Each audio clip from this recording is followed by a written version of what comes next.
Biden says is passing the torch to defend democracy in speech from Oval Office. Nothing can come in the way of saving our democracy. That includes personal ambition. The great thing about America is here, kings and dictators do not rule. The people do. History is in your hands. The power is in your hands.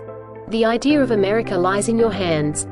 This marked Biden's first extended public remarks since he relented to pressure from fellow Democrats and announced on Sunday via social media that he had decided not to seek re-election on November 5. Behind the scenes, several members of Biden's close-knit family and senior advisors were seated along the curved Oval Office wall.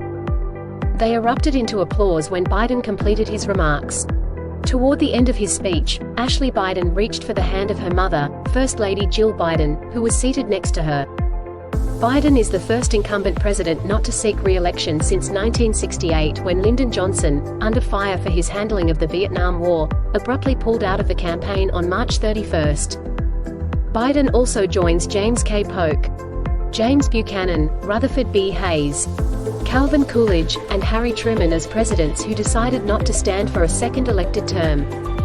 Biden faced immediate calls to step aside after his rocky performance in the debate against Trump raised troubling questions about his mental acuity.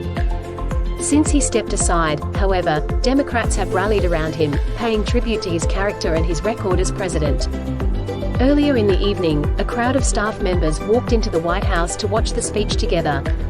They cheered and applauded after Biden's address in the White House Rose Garden, where ice cream was served. The White House has denied that Biden has any cognitive issues despite a recent increase in verbal slip-ups. Biden said he will focus on his job as president over his remaining 6 months in office. He pledged to help make NATO stronger and more united, stop Russian President Vladimir Putin from taking over Ukraine, work toward a ceasefire deal in Gaza, and push for Supreme Court reform. He is to meet with Israeli Prime Minister Benjamin Netanyahu on Thursday to discuss efforts to negotiate a Gaza ceasefire. This was the fourth time Biden used the formal setting of the Oval Office since taking office in 2021. His last Oval Office speech was on July 15 when he urged Americans to cool the political rhetoric after the attempted assassination of Trump. Biden's political career began when he was elected to the Senate in 1972 at age 29, becoming the sixth youngest U.S. senator.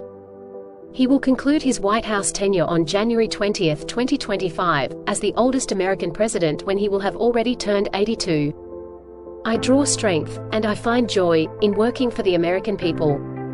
But this sacred task of perfecting our union is not about me. It's about you. Your families. Your futures. It's about we the people.